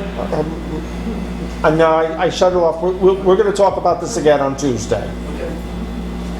Well, first I'd like to thank you all for coming in here and giving a damn, because I grew up swimming in these creeks, and I'd hate to see it have to be closed down. Obviously, something's got to be done. We got a lot of bright people here. I say let's put the signs up, give it till next week, and if anybody comes up with a good idea, send it into us. Obviously, this is a tough thing to deal with. We use all the help we can get, so thank you. Reggie? I agree too with waiting a week. I mean, it'd be nice if we had a couple of weeks, because a week is kind of short. But is it? We don't have to make a decision. We'll talk about it again next Tuesday and see. But the signs are going up, The signs Tomorrow, either up now or are made, and I think they're up now, but if not, they're going up in so the we'll morning. have a weekend in order to see We'll have a what's weekend. supposed to be a beauty, right? And if we think there's improvement, we can give it another week. We don't we're not bound. I think what Jackie was saying about a lifeguard is hard. It's too much area to have a lifeguard cover. Yeah. And a lifeguard will have It's not one. limited, right? Also, volunteers. I don't think we can have volunteers down there with no kind of shelter, no bathroom or porta johns. We can't have them just sitting out in the sun in July and August, just standing there. So if we had volunteers, I think we have to get some kind of shelter there and also have porta johns. And then also, if you're going to have them there, other people are going to use them too. So it can't just say, volunteers only for them. Who's going to police that? If we come up with some way to help cover the costs, I mean, we have a couple of porta johns that we could put down there. We have to pump them out, and that's an expense. But if there was some revenue coming in, it would certainly help keep the environments better. So one other thing that came up at some point and I'll just poll the board, the garbage cans. Should I pull them? There's one left. Oh, I would leave one. I would leave the garbage can. But if people But the aren't using it problem anyway, is that they're dumping everything right around the garbage can. Somebody's gotta be using a garbage can, right? If you were there, you would use it. No, but you would use a garbage The can. bear. Some people would use a garbage The garbage can was empty. Well, you're saying carry in, your sign says, this sign says carry in. And that's what I'm getting at, is, Well, that's what I was saying. Yeah. You have a garbage can. Yeah, and It if says they're- I'm gonna pick up your garbage. If they're not using it, what's it right? There were 13 bags, he said, right, of garbage. Well, you could And now try, it's- here's another case, you could try removing it, see what happens. so, okay, so I am gonna pull it You tomorrow. can try removing it, see what Okay. happens. Folks, thank you all for coming out. We still have a meeting. Yeah, we're not done yet. But they're putting the signs up at the gate and then down also by the. I asked them to get a couple of signs, there'll be one right by the gate and then a couple down. Down by the water, right? I don't know if we'll put them down by the water or the two trails down to the water. I think would be better. Because once they get to the water, everybody spreads out. If I cover the two trails, everybody sees it going in. So, we'll try it and see what happens. Thank you. So this will be a topic for next week as well. We'll go through this again. If you come up with any good ideas, maybe we can continue the experiments. But we'll try and come up with a solution then. So thank you. For $35, we could test the water ourselves through Smith Labs. Or, a Home Depot water kit, which you send away. Right. But I have to do that on a weekly basis. You're hoping Giardia is there and then I can shut it down.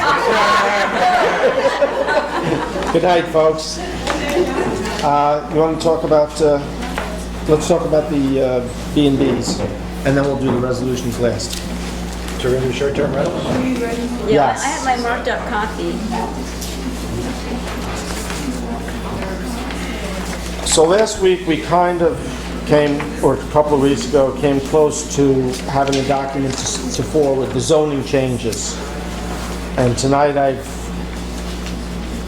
put up a document that potentially could be sent to the planning board to look at these changes, except for the last page, that's just some Yeah, I notes. meant to tell you that too, yeah, get that out of there. Well, it says right there, not to be, So not which- part of the... So I'm sorry, the one that you just sent though, Bill, I'm confused. So this is the one that you just sent, oh, look at that. The one that says short-term rental Gotcha. law, So town of I'm sorry. Woodstock. So this last thing is. That's just notes for us, and it says right there, not part of No, what... okay. Do you have a copy for Ed, otherwise? Jackie can make a copy. Jackie, could you make a copy for Ed? Ed, did you get a copy, Ed? Ed, you don't have a copy of this, so I want to get your copy.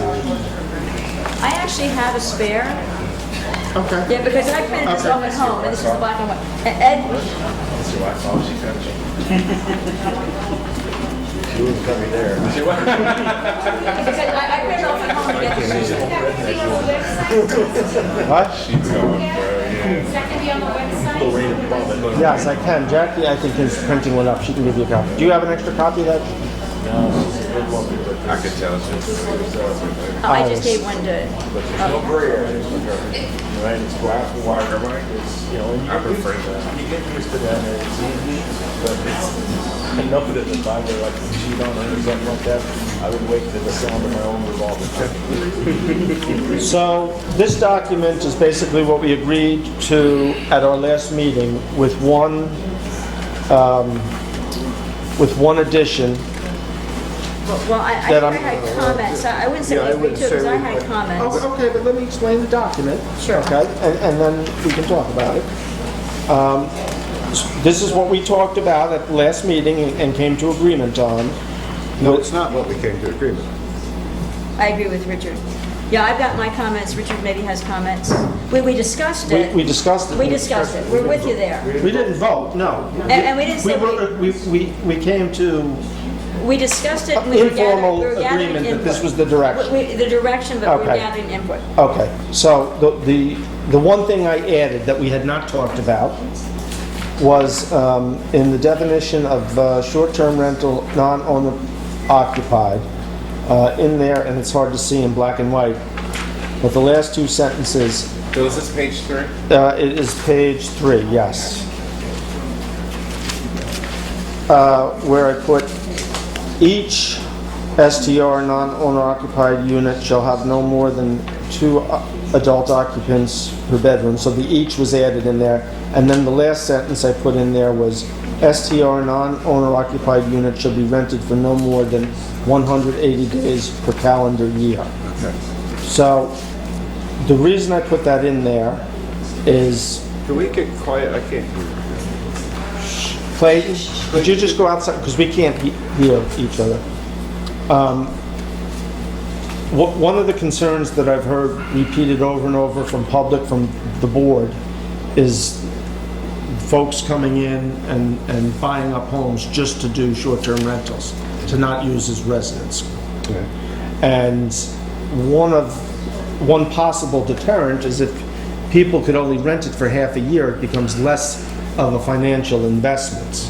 Now, Richard, I agree with you that this is not the easiest thing to regulate, but I think there may be some avenues that we can do it. No. I'm suggesting that we put it in there today because this goes to the planning board. We can always take it out when we go to adopt it. If we don't put it in now and we decide we come up with a way of doing it, then we have to start the process over again. The problem is, we have no way of enforcing this at the moment. I'm not sure. No, we have no way. As we speak right now, we have no way of enforcing this. Okay? The county software is not ready. That would be the only way we could do it. And I'm reluctant to put something in that may not happen for another year. And the way the county is moving, you know, you put me on a committee and I've not heard one word from the county about this committee, about this software. So I'm not so sure this is going to... I also object probably to 180 days. I don't know where... I just threw that in there. I mean, that's half a year. Yeah, I know it's a half a year. What number would you like? Well, it's not even, you know, should it be 104 days for just weekends? I mean, I don't know where the number comes from. So I don't like that in there now. We can, I think the opposite is true. We can always add it. Now, it may take time, but we prolong it. Well, no, I think we're putting something in here that we can't do. That's what I'm saying. Well, the county's about to issue us a report. Well, I don't know how you monitor it. And I just don't. We have nobody in place to monitor it. We have nobody to enforce it. So why put it into legislation that we can't do? We can always pull it out before we go to adopt it if we can't enforce it. That's all. Listen, if the board doesn't want it in there, I don't. Well, I would like to go back to the cap number on non-owner occupied, which I think you put in 1. Which is what we had informally agreed on the other day. We discussed it, we didn't vote on it. No, there were no votes. Yeah. 4 of us said 1. Okay. So we're... And I'm wanting, and you go with what the board votes. So we're, okay, and we're, yeah, I said the 1 is in here. Can you let us know what pages you're on? Because Reggie's down here trying to figure out where everybody is. Yeah, is that what? I'm So I can't find it either. So in a short-term rental, page 2, the first big paragraph, short-term rental. It says word bottom- usage and definition. The last 123. The last sentence, that first paragraph, short-term rental, the last sentence says limited to 1 non-owner occupied and 1 home or establishment. So basically, and thank you, because 1 non-owner occupied and 1 home or establishment, so they're entitled to a home or establishment, Right. no matter what. Right. So that kind of doesn't need necessarily to be there. I'm having trouble with 1. Now the board can vote whatever it wants, and I know I've thought about. So what do you want? Well, some folks I understand. Here's my problem. And I'll just say it, because I do think we need to draw a line somewhere. My problem is when you get into some of the neighborhoods around town, the side streets, where it's behind the Playhouse, Orchard Lane, Deming, my neighborhood, people are starting to buy up houses and put them into short-term rental status, non-owner occupied. And 1 person does that, you don't think much of it. But when 2 or 3 people start doing it on the street, you've lost your neighborhood. You've lost part of your community. You've brought the business district into the residential district. And that's a problem with me, okay? That's a problem in the sense that you know, to quote the great John Prine, that's how every neighborhood falls, or to paraphrase the great John Prine. So what are you suggesting? I'm suggesting, and now, let me back up a second. I know some people have inherited a house, some people own a house and the family left them the house or something like that. I'm saying there might be a way to grandfather some of this stuff, but I'm going to 0. So no whole house? Unless you want to zone this somehow to 212 or something like that. So no whole house rentals? So identify And if you want to make it by district or something like that, you know, I'm willing to talk about it, but it troubles me that we may lose our neighborhoods in 10 years. Okay. Now, nobody, you can say, well, this might, you know, bottom out, it won't happen, all these things, okay? But, you know, 3 years ago, we didn't think we'd be here, all right? So I can't take that chance that we lose our neighborhoods and they become part of the business district. Okay. Laura? I'm okay with the way you have it written. I'm okay with, you know, because last time I said, oh, one is too small a number, but because you can have where you reside and 1, I think that's all anybody needs. So I'm okay with wherever you reside plus 1 more is the max, because somebody may have inherited grandma's house. Are you saying you could also rent where you reside? Well, yeah, So there's two. I actually would like people, yeah, and actually terminology that I think could be better, but Bill and I were talking about this and he would totally agree. But as opposed to saying owner occupied versus non-owner occupied, I would use the term primary residence. So whatever your primary residence is, meaning your driver's license says, here's where you reside, I would think you could have your primary residence plus 1 unit, and if I wanted to go to Florida for 2 weeks, I could rent out my primary residence, so it would be not owner occupied. So it's 2. Yeah, but I would have to be, one of them would have to be my primary residence, and then we would also want to likewise have a rule that said 1 primary residence could only have 1 non-owner occupied attached to it, because you don't want to have 5 people that all say, oh, this primary residence is mine, and then all 5 of them get to have it. So the limitation, in my view, I would think using the word primary residence rather than owner occupied, and you can only have 1 besides primary, and also a primary residence could only attach it to 1 non-owner occupied. So I don't follow, Laura, frankly. I don't follow. Okay, well, okay. So in my primary residence, I could have a primary residence plus 1, but all 5 of us couldn't use my primary residence as their primary residence and each have 1 more, is what I'm saying. So a primary residence can only be attached to 1 non-primary residence, because we don't want all 5 of us sharing my address so that you each get 1. You'd each have to have your own primary residence in town. But can I rent out my primary residence too, in addition to my other one? Yes, it's your primary residence, so you wouldn't be renting out very much because it's your primary So you're in residence. essence saying you can have 2 places in town, One of them would be your primary residence. but you could still rent it out, so it's 2 places. Correct, but you live there, so you only rent it out for when you're in How do you Florida. enforce that? How do you enforce any of this?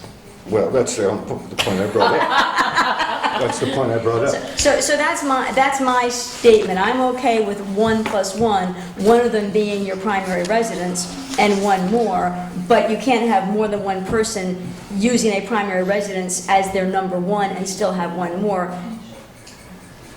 When people register, though, they would have their address, so we would see in the registration if 5 different people are using 1 address. Correct, and they wouldn't be allowed to do that in my proposal. Right, so that would eliminate so we would know that, so no one's really going to be able to do that. Had 5 people won't be able to come in with the same address. If that's the rule, correct. Right. If that's the rule, that's correct. So it's more than what Richard would say, because Richard would say you can only be owner occupied, which theoretically would be your primary residence. Yeah, like I said, please don't. I also said I'd be willing to talk about different options, whether you zone it in terms of non-owner occupied, or work it out into different, just put it in the business section, whatever you want to do, grandfather some people. I'm open to that. I just don't want to see the wholesale buying up of neighborhoods around the business district and have the business district. But I don't think you could grandfather something that's illegal, because right now, presently, it's illegal. Yeah, well, there you go. That's a good point. So I don't think grandfathering I'm not either. quite sure how, there may be a way, I'm not saying no, but. Well, we could zone it if we wanted to. That's another option. Yeah. Again, this is only about non-owner occupied, I'm not touching owner occupied or anything like that. Right. Reggie, do you have the? And I feel I'm in the minority, so. I'm sorry, I didn't hear Reggie. So are I didn't hear you Reggie. comfortable with one non-owner? One, yeah, but not anything, not beyond that. I'm sorry, so Reggie, you're okay with, as Bill has it written, owner occupied +1? Plus one. Well, One non-owner occupied, and then you can have one home or establishment. Yeah, okay. Which is where you live there and you rent out a room. Okay, and we can change it. If what Richard says starts coming to pass, we can change the law later. But anyway, so you've heard from Reggie and me, but we didn't, and from Richard, but we didn't hear from Warren yet. Warren? I think you get one period, whether you live there or whether you don't, because there's no way to police it.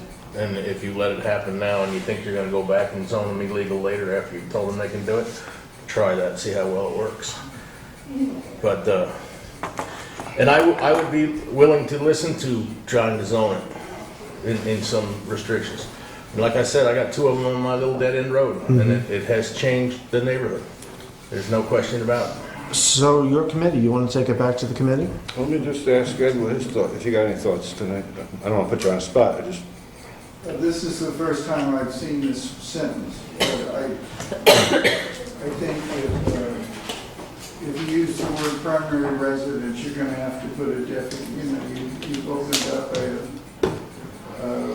a linguistic squall, because you're gonna have to define what primary residence is, and then different types of,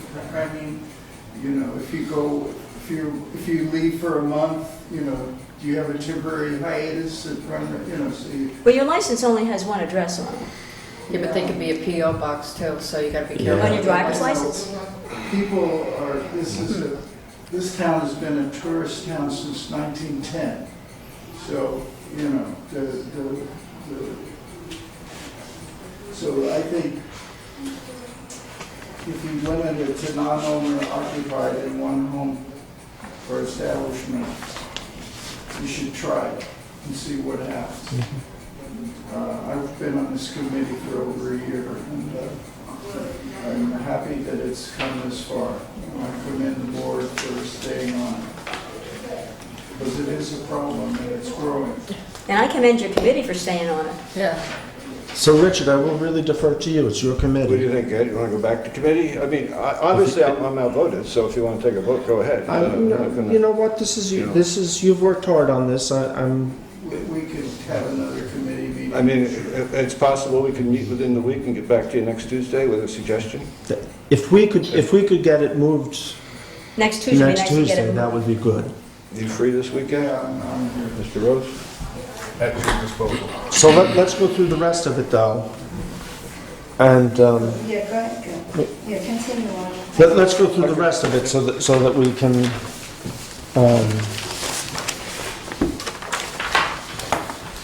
Did we start from the beginning, or where are we?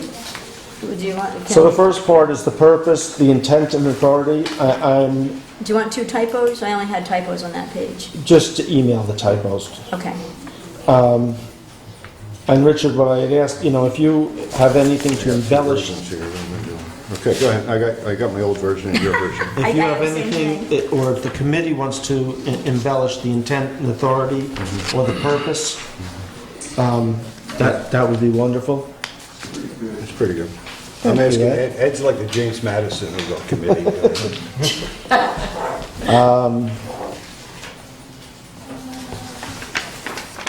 So then we've got the meat and potatoes at the zoning law, 26056, which presently is for bed and breakfast, and now we're talking about all 3, bed and breakfast, short-term, home and establishment, and non-owner occupied. Okay, so I had one comment on home. I don't know if you're ready for Go it. ahead. Okay. So I would like to add the words where you have, under bed and breakfast, towards the end of that paragraph, an STR home. Are you on the second? I'm on the second page. So this is the definition for home. The definition for home, correct? Yeah, okay. So towards the end of that, it says the STR home shall not have more than 4 occupants as lodgers. I would add the words as lodgers. That's what you say in establishment, and it clarifies it. So it should not have more than 4 occupants as lodgers. Or we could just say 4 lodgers. Well, but you should make it, it should be consistent with establishment, which says, what does it say? Where are all the pages? Where are they? I don't know. I only have 4 We're- pages. Yeah, so. We're under 260, 123, word usage and definitions. So Bill, I think being consistent with what you have here, for an establishment, the STR establishment should not have more than 10 occupants as lodgers. Okay. I would just use the same terminology up above, STR home. Everybody good with that change? We don't even know where you are. We can't even I'm find it. in the second, Second, so, Second page. second page, Paragraph. the 1, 2, 3, the third Oh, paragraph. Okay. Bed and breakfast / short-term rental home.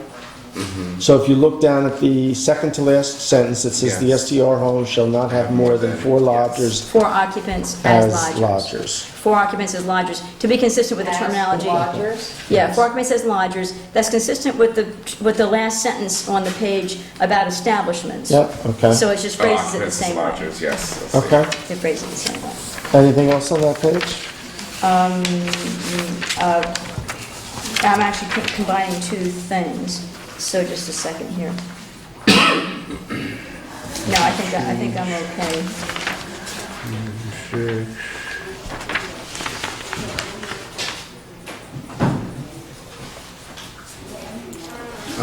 Yeah, I do. Going back, right at the beginning of 260, 123, towards the end, and again, just consistent language, will be set by the town board on a yearly basis, okay? Registration. Yep, Registration fees will be established by the town of Woodstock. yep. And you Sorry, what said, is You the got town board paragraph? and you got town of Woodstock, they're 2 different, you got oh, use the same use the terminology. same term. So, Town board. you want it to be town board, in both places? Should be or not? Town of Woodstock Yeah. Town Board, is that what you're saying? Or just town. Whichever you want. Town board. Okay. So you like using the word town board rather than town of Woodstock? Well, in since both the board places? will set the fees, I guess it's Okay. gotta be town board. Okay, so town board, that's good. So, after we talk about fees, we might want to change the registration fee to something, a different word, but let's hold off on that and we'll get to fees in a few minutes. It might be like, instead of registration, we might put operating fees to be consistent with, because operating fees is what we charge on a yearly basis. I have no. That's, What are they, I don't care, yeah. I don't know the difference. So what you're saying, Bill, again, what are the 2 fee terminologies? Operating fee and, Well, you would want them to be on a calendar basis, correct? So if you Yes. put registration or operating fees are good for 1 year. I mean, if you Operating get it fees in are March, good you're thinking it's gonna be for- good for a year. It's good for calendar year. It's Right. good for the, operating fees is what we collect. Whichever you think is Yeah. best. All right, so I'm gonna change that to operating for now. so are we gonna have everybody on the same yearly calendar, or will your year start when you got your No, operating? it's the calendar year. So operating, so the whole town of Woodstock, everybody's calendar starts, say, Yeah. May 1st to the Yeah. April 30th, for example? No, January 1st. January to 1st. December. Or fiscal. Okay, it'll be Yes. January through We December. collect operating fees every Okay, year. so they'll do it for the calendar year from January to December? Yeah. Okay. And if you come in August, it's the yearly fee from August to that, To the December. December 31st. Gotcha. Ed, did you have a question, Ed? Yes, are you talking about changing permitting fees to operating fees? Well, in this document, it says registration fees are established by the town board. Yes, I got that. So instead, we're gonna, right now, with what's being collected for businesses, it's an operating fee. Okay, So just to be consistent with what we're collecting now. so you're gonna call operating fees are established by the Woodstock? We changed it to, by the town board. Yeah. So I got something on page 3 when we get there. Okay? Okay. I may be outvoted, but Where are we? page 3, I'm on page 3, Did I'm we on finish the, page 2? well, Did anybody else have any comments on 2? Hold on.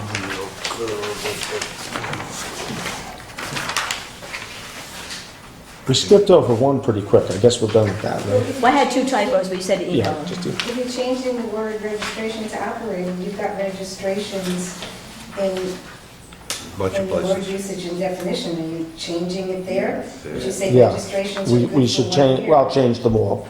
Okay. Okay, I'm good. Okay, you ready for page 3? Okay. Yes. So just a short-term rental, which is towards the top of the page, towards the end of that paragraph, I would scrap the word adult. Each STR non-owner occupied unit shall not have more than 2 occupants, but then I would continue to say, as lodgers, I would say not including children under 2 years of age. I don't like that we say you should not have more than 2 adult, meaning somebody can cram 5 kids into the room with an adult. I don't like that. I think that we should say they shall not have more than 2 occupants, cross out the word adult, but then clarify, not including children under 2 years of age, accompanied by a parent or guardian, because, people can have their babies in the room with them, but I think when kids get to be over 2 years of age, they start becoming people, and they're taking up a lot of space, and I think that they can... So I want to scrap the word adult, but allow kids moving. Do you have... Well, no, I mean, some children will stay in their rooms with their parents past 2 years old. So what would you... What age would you choose? Should it be even teenagers, 2 adults, and any number of kids up to 18? You can cram them all in a room? Well, kids we can argue about this till it gets light in the morning, and then how are you going to tell? Then the fountain will come on. The fountain will come on finally, but Well, how do you tell if there's only 2 adults in the room? How are you going to tell? Well, you don't really, but I mean, it's if there's 2 years old, and how do you know the kid's 2? He's going to have his birth certificate with him. So are you in favor of just saying maximum? I would say maximum of 2 people in a room. Yeah, I'm good with that. But, so not just 2 adults. You're okay saying maximum of 2 people in a room? I am. Yeah, because we're not gonna have ID hold on. But then you go, it gets back to, you can go to a hotel and they'll put a cot in the room for your kid. I mean, I don't see it You make a much pallet different. or something. No, or a cot, or you make a little pallet on the floor and a pillow in a blanket. But what's your limit, though? I mean, just to say no more than 2 adults and not limiting the number of other people you can stuff in the room, I have an issue with that. I don't think people are coming to have 10 kids in the bedroom with them. They may have come on vacation and want to go on vacation. Yeah, that's right. It's all about education. Kids probably don't take to the refrigerator. I mean, the way I had it on the other thing, what do you call them, that one? Was that parents, children accompanied by parents or guardian. And I left it at that. I know you didn't like that either. And you don't care how old they are. But all children are accompanied by parent or guardian, they wouldn't be there. So if I go with my parents, is that... And they're going to watch out for you. Well, anyway, I'm not saying that would happen. Yeah. They'll bring the crib in. Well, anyway, I thought that a limit of 2 per room, but I wouldn't mind parents bringing their babies in with them. No, I understand what you're saying. I just don't, again, I don't know how you change it. The main thing is we don't want, people throwing mattresses on the floor and having 6 adults and calling that an STR. I'm more concerned about the adults than a kid or 2. Yeah, I say let the kids just float and... We got semester. Anybody ever, any STR? So you're okay with the way it is? Yeah. With more than 2 adults? Yeah, I think they start getting into kids and the ages and... Understood adult and yet children could be with their parents in the same room. The other side of the coin is the homeowners got a financial interest in this, and I doubt most renters are going to want 10 kids in a room with 2 adults. So, Jenny, have you had any experience on this? Monitoring. You're an STR. People come up here to get away from the kids. That sounds So you don't think it's Pointless. Okay, so You agree? Okay, so the consensus says leave adult. Oh, I just want to hear what Jenny actually I read. think in terms of the noise issue, a couple of adults with 5 kids isn't the problem, it's party houses, which would be more. it's 10 adults. Full Right, adults. yeah. I would think that would be more of a problem. It's adults acting. People with Or little kids 10 are- teenagers. In my place, people with little kids, their lights are out by 8:30. Yeah. They're exhausted, they're not the party. Yeah, it's the children aren't the problem, it's adult acting like children that are the problem. Well put, Councilman. Okay, well, if the consensus says leave it like it is, then that's fine. I would have, I would have said 2 occupants per bedroom, Well, but yeah. allowing parents to have their infants, but anyway. So since you're having a meeting with the committee, We'll talk about the 180 days. yes. I just threw the 100. I would like something definite from the county, though, in terms of their projections. So just so if I can answer that for 1 minute, I don't know what happened to the committee that you were supposed to be on, but they are, they're using the program right now. They've identified 2,000 short-term rental units. They've confirmed 1,600 of them, so they've got 400 to go. This in the whole county, not Woodstock. The whole county, correct. Thank you. Be still your heart. But again, for us to control that, I'm not against it eventually, I'm just not. But for us to control that, we're not going to be able to rely on the county. We're going to have our own personnel in place to be tracking this. Correct. And all this is going to take time, and I just want to kind of get this moving. I do too. I don't want to hold out, and if we can get an answer in the next week or so, what the county's looking at, I'll try to. Then maybe that's something we can do. I'm not against it, and I don't know what the numbers would actually be. Right. And I know we've had people ask us about, but then you're going to get into, which, when we met with the neighbors the one night, some people only rent one weekend a month. Some people rent every day of a month. Are they going to pay a lesser fee than the other, the people But who it rent? just says non-owner occupied, though. But, no, that's not what I'm saying. One of the complaints we're getting is, I only rent for 1 weekend a month. He rents every weekend, all right? We're charging the same fee to me as we are to him. Now, how do we break that down? Now, we gotta be able to look at how, are they telling us the truth? Are they really renting only one weekend a month, or are they renting more? So it gets complicated, and I'm afraid this is what's gonna happen with this, and I just don't wanna hold things up. I don't want to hold anything up either. All I'm suggesting is that if we put it in there to send to the planning board, once it's back from them, if we don't have an answer, I agree we should pull it. That we shouldn't let that hold up the adoption of the law. I just think if we left it in there until we got closer to the point of adoption. You're right, if we can't come up with... The mechanics of this need to be thought out. It's not just how Yes. many days. No There's argument. more to it than that, and then it becomes a matter of The enforcement. number of days, I think, is... No, I'm just saying, Is I easy. understand. Yeah, I agree with you. But the details below that get, and the enforcement of it. Yeah. And then there's the burden you're putting on our personnel to enforce it. And it may not be worth it. Yeah, that's all right. So I'll just put... If it can be done simply, fine. I'll just put to the board, so I mean, what I'm trying to stop there is the concern I've heard that we have people coming in. In fact, you all got the emails about Streamside Terrace, right? Yeah. So there's an individual who's decided to buy a house with 5 bedrooms, not live there, and operate a B&B. I mean, that's a mini motel in a residential area. Well, that's my objection to non-owner occupied housing in certain areas. But also, that's a flood zone. She can't do it there, yes. And Just so people know, we're recommending non-owner occupied, not happen in flood zones or light industrial. Actually, for the record, none of them are allowed in Okay, well, I was going to ask you about that. I'm not sure that's clear. Just to make sure. I think if you look, so I didn't make any changes. The use table would remain the same for home occupation, and presently they're not permitted in the light industrial or the floodway.